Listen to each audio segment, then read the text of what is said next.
urugendo rwa sinema hari amazina y'abantu adashobora kwibagirana. Nicolas ni umwe muri abo.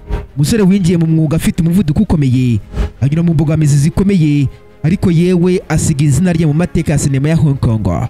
Uyu munsi turagaruka ku buzima bwe n'urugendo rw'uyu mukinnyi udasanzwe, uko yazamuwe na filime Gen X Corps, ibibazo yahuye nabyo nuko yagize impinduka ikomeye mu mwuga we wa sinema.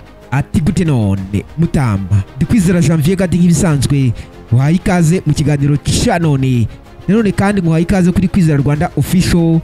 Turatangiye. Nicolas Ting Fang, uzwi cyane nka Nicolas nyine, ni umuhanzi, umukinnyi wa filime, umwanditsi w'indirimbo, umucuruzi n'umutoza w'igikoni ukomoka muri Hong Kong. Uyo yavutse kwa 29 Kanama 1980 muri Kowloon, Hong Kong nyine. Akaba umwana wa Patrice Tse, uyu nawe muramuzi, umukinnyi wa filime uzwi cyane, na Deborah Lee, umukinnyikazi w'amafilimi nawe. Afite mushiki we witwa Jennifer Tse.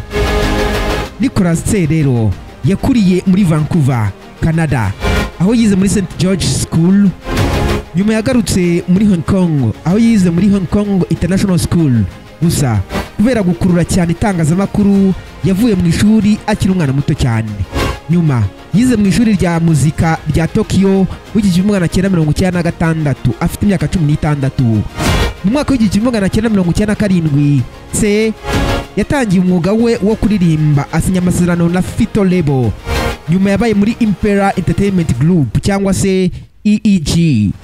Album ye ya mbere My Attitude yaje ku isonga kandi yatsindiye igihembo cy'umuhanzi mushya ukunzwe cyane mu 1997 Jet Solid Golden Best 10 Music Award Presentation.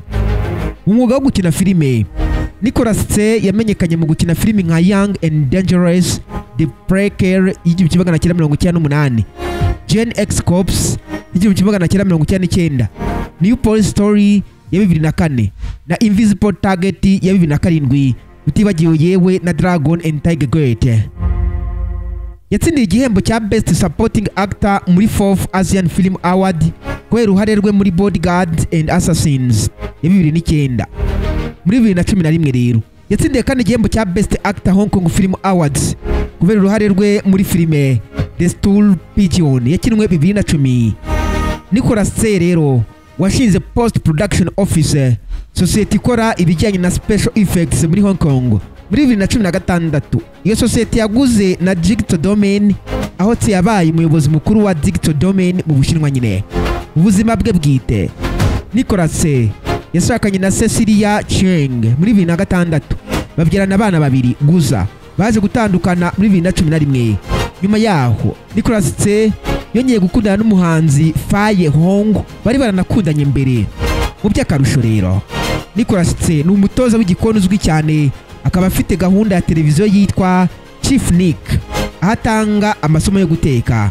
Mucamake, Nicolas Tse ni umuhanzi w'inararibonye mu nzego nyinshi, akaba afite uruhare runini mu iterambere rya sinema n'umuziki muri Hong Kong ndetse no ku rwego mpuzamahanga. Ati gute none Nicolas Tse rero yinjiye mu mwuga wa sinema muri 1998, ariko filime yamuhaye izina rikomeye cyane muri sinema ni Gen X Corps yakinwe mu 1999. Iyo filime yatumye amenyekana cyane, ikanamugira yewe n'umwe mu bakinnyi bakomeye ba sinema muri Hong Kong no mu Bushinwa hose. Gen X Corps yakinwe mu 1999 nk'uko amaze kubikubwira ruguru. Iyi filime yamuhaye izina rikomeye cyane. Iyi filime rero yasohotse mu 1999, ikaba ari na filime y'imirwano action ivanze n'umuhanga bwa Pausi. Iyo filime yayobowe na Ben Chan. Yari imwe mu mishinga ikomeye Impera Motion Pictures yakoze, igamije kuzamura ibyamamare bishya muri sinema ya Hong Kong. Iyi filime yagaragayemo Nicolas Tse ari kumwe na Daniel Wu, Stephen Fang, utibagiwe yewe na Sam Lee. Film Gen X Corps ivuga inkuru y'abasore batatu bakinwe na Nicolas Tse, Stephen Fang na Sam Lee. Bari abajura bakaza gufatwa na polisi ya Hong Kong kugira ngo babe bamaneko bayo, abo twita undercover agents. Bemererwa gukora ku kazi nyine ko guhashya umutwe w'abagizi ba nabi babaheza ngo ni bari bafite intwaro zikomeye. Uyu mutwe rero w'abagizi ba nabi wari uyobowe na Akatola wakinwe na Tori Kanamura, umuyobozi wa mafia ya Kiyapani washakaga kugurisha ibisasu bikomeye ku bagizi ba nabi bo muri Hong Kong. Nicolas Tse rero yanakinaga ari Jack, umwe mu basore ba maneko ugira ubumenyi bukomeye mu mikino ya parkour no mu mirwano. Inkuru irimo imirwano ikomeye, ibikorwa bya gisirikare bihanitse n'uburyo bwo gutata bugezweho. Filime yari ifite umwihariko w'uko yakoreshaga imbaraga z'urubyiruko, ikerekana uburyo abasore bakiri bato bashobora guhangana n'imitwe y'ibyihebe. Impamvu rero iyi filime yamuhaye icyubahiro cyangwa se yamuhaye izina rikomeye muri sinema.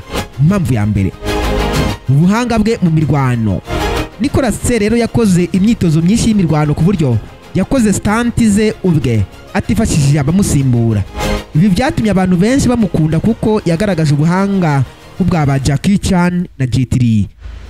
Cya kabiri, icyemezo cyo kwinjira muri sinema nka star cyangwa se umustar. Iyi filimi rero Gen X Corps yaje mu gihe sinema yo muri Hong Kong yari irimo ishakisha impano nshya nyuma y'uko ibyamamare nka Jackie Chan na Chow Yun-fat byerekeje i Hollywood. Nicolas Tse rero yabaye umwe mu bayoboye y'impinduka ndetse yewe anazamura umwuka mushya muri sinema ya Hong Kong. Icya gatatu, ubukangurambaga bukomeye bw'iyi filime. Imperial Motion Pictures yashyizeho gahunda ikomeye yo kwamamaza Gen X Corps. Ibintu rero byanatumye iyi filime iba filime yinjije amafaranga menshi muri 1999, ikaba yaranakunzwe cyane mu Bushinwa, Hong Kong no mu bihugu by'Uburayi. Icya kane, gukundwa n'abafana b'urubyiruko. Iyi filime yatumye Nicolas Tse aba icyamamare mu rubyiruko kuko yakinnye nk'umusore w'umunyamayeri, umunyembaraga kandi ufite ubumenyi buhambaye. Abakunzi ba sinema bamufataga nk'icyitegererezo gishya cy'umukinnyi wa filime y'imirwano. Cya gatanu, gushingwa icyiciro gishya cya filime z'urubyiruko. Filime Gen X Corps yakoze amateka muri sinema ya Hong Kong kuko yerekanye uburyo bushya bwo gukina filime z'imirwano zishingiye ku rubyiruko, ibyo twita youth oriented action films. Nyuma yaho filime nyinshi zagendeye kuri iyo nteruro zarasohotse nka Gen Y Corps yakinwe muri 2000. Ibihembo n'icyubahiro yahawe binyuze muri Gen X Corps nyine iyi filime. Uyu musore rero yagizwe umukinnyi mushya mwiza, Best New Performer mu bihembo bya Hong Kong Film Award. Yatsindiye ibihembo muri Golden Horse Award kubera imirwano ye idasanzwe. Iyi filime rero yinjije amafaranga asanga miliyoni 20 z'amadolari mu Bushinwa no muri Hong Kong, bituma Nicolas Tse aba umukinnyi ukunzwe cyane. Nyamara rero nyuma ya Gen X Corps, Nicolas Tse yakomeje gukora filime nyinshi zamugize icyamamare kurushaho. Muri izo harimo Time and Tide ya 2000, New Paul Story ya 2004 akina na Jackie Chan, The Promise ya 2005, Invisible Target ya 2007, Bodyguard and Assassin ya 2009, The Stool Pigeon ya 2010, utibagiwe n'iyitwa Dragon and Tiger Gate yakinanye na Donnie Yen. Filimi rero Gen X Corps niyo yatumye Nicolas Tse yamamara cyane muri sinema. Uyu musore yanagaragaye nk'umukinnyi mushya ufite impano idasanzwe mu mirwano, ashyirwa mu rwego rumwe n'abakinnyi bakomeye muri sinema ya Hong Kong nka Jackie Chan na Donnie Yen. Iyi filimi niyo yatumye yinjira mu mwuga wa sinema nk'icyamamare, bituma akomeza gukina izindi filime zikomeye no kugenda agira izina rikomeye mu rwego mpuzamahanga. Nicolas Tse rero nubwo yabaye icyamamare muri sinema ya Hong Kong, ntahise agera ku bwamamare nta mbogamizi avuye nazo. Urugendo rwe rwari rugizwe n'imbogamizi nyinshi zirimo ibibazo by'umuryango, umuvuduko w'iterambere rye, ibibazo by'amategeko n'ibindi by'umwuga. Dore zimwe mu mbogamizi zikomeye yahuye nazo. Imbogamizi ya mbere, kuba umwana w'ibihangange muri sinema, umuvuduko w'iterambere n'igisuzuguriro. Ati gute none? Nicolas Tse yavukiye mu muryango ukomeye muri sinema ya Hong Kong, aho papa we Patrick Tse yari umukinnyi wa filime uzwi cyane, naho nyina Deborah Lee yari icyamamare cyane muri sinema. Kuba umwana w'icyamamare byatumye abantu benshi bamufata nk'uwari usanzwe afite amahirwe menshi yo kurusha abandi. Ibi byatumye hari abakinnyi n'abanyamwuga rero mu ruganda rwa sinema bamufata nabi, bamwita umwana wa Patrick Tse aho kumufata nk'umuntu wifitiye impano ye bwite. Ibyo byamuteje ikibazo cyo gushaka kwerekana ko ashoboye, atari ukubera umuryango avukamo. Ngaruka, yasabwaga gukora cyane kugira ngo yerekane ko afite impano ye bwite. Abantu baramunengaga bavuga ko yakizwe muri sinema kubera umuryango we atari impano ye. Yagerageje cyane gukora ibintu bitandukanye nko gukora indirimbo, gukina filime no kugira uruhare mu gutunganya amashusho kugira ngo yerekane ubushobozi bwe. Icya kabiri ni ibibazo by'ubuzima bwo mu mutwe bitewe n'umuvuduko w'ubwamamare. Nicolas Cage yinjiye muri sinema akiri umwana muto cyane. Mu myaka 18 gusa yari amaze kuba icyamamare. Ubwamamare bwe bwaje vuba cyane. Uyu muvuduko w'iterambere ry'umwuga we wamuteye igitutu gikomeye, bimutera stress n'ibibazo by'ubuzima bwo mu mutwe. Ngaruka yagize ibibazo byo guhangayika, ashinti n'umunaniro ukabije, burnout. Yari ahanganye n'igitutu cyo kwemeza abantu ko ari umuhanga koko bitari ukubera ababyeyi be. Icya gatatu ibibazo by'amategeko. Gukubitika mu mpanuka y'imodoka 2002. Mu mwaka wa 2002 Nicolas Cage yahuye n'icyago gikomeye ubwo yagiraga impanuka y'imodoka ikomeye muri Hong Kong. Muri iyo mpanuka imodoka ye yaramenetse cyane, ariko ku bw'amahirwe we ntiyagira icyaba. Nyuma y'iyo mpanuka yagerageje guhisha ko ari we wari utwaye iyo modoka, yemeza ko ari umushoferi we wari uyitwaye. Ibintu rero byatumye ashyikirizwa inkiko ashinjwa kubeshya inzego z'umutekano no guhimba ibimenyetso. Yaje gufungwa amezi 5 n'igice, ariko yaje gufungurwa vuba kubera kwitwara neza. Ingaruka byamugizeho. Iyi mpanuka rero n'ibyabaye nyuma byasize icyasha ku izina rye. Uyu mugabo yahuye n'igitutu cy'ibitangazamakuru byamuvuzeho nabi, bamwe bamufata nk'umuntu w'umunyamahane cyane.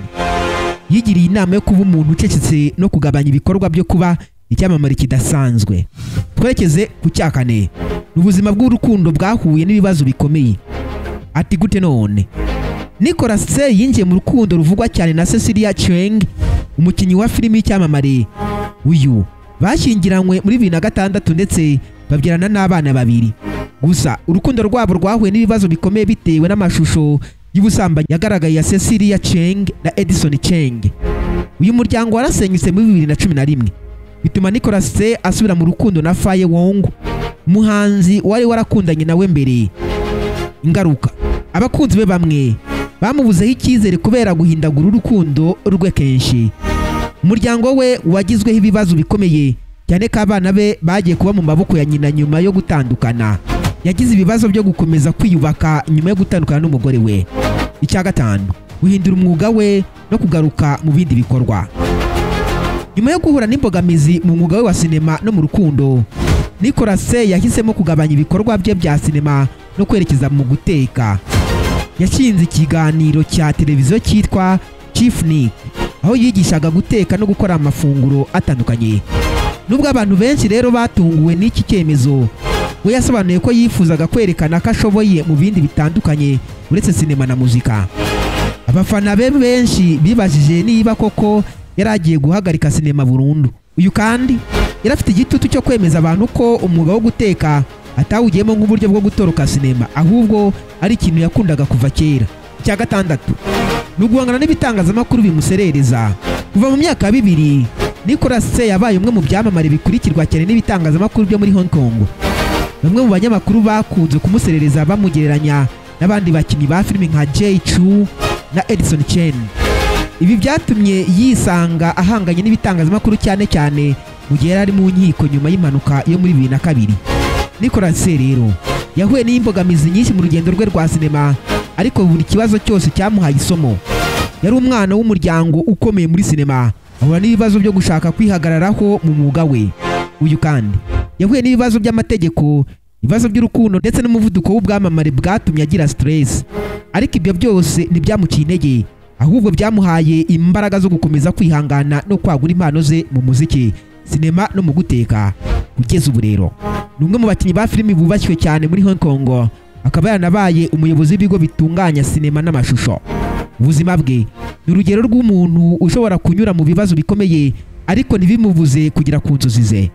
Nicolas Cage rero umuhanzi, umukinnyi wa filime, umwanditsi w'indirimbo, umucuruzi n'umutoza w'igikoni ukomoka muri Hong Kong, afite umutungo ubarirwa mu mafaranga hagati ya miliyoni 50 na miliyoni 43 z'amadolari y'Amerika, nk'uko bitangazwa n'ibinyamakuru bitandukanye. Nuko inshoje gutama Kwizera Janvier Gade nk'ibisanzwe. Muramutse ufite igitekerezo, inyunganizi mu biganiro dukora, amarembo aruguruye. Hano rero turi kuri Kwizera Rwanda Official. Imana nibande biri cyoroshye. Ndabakunda cyane. Bye bye.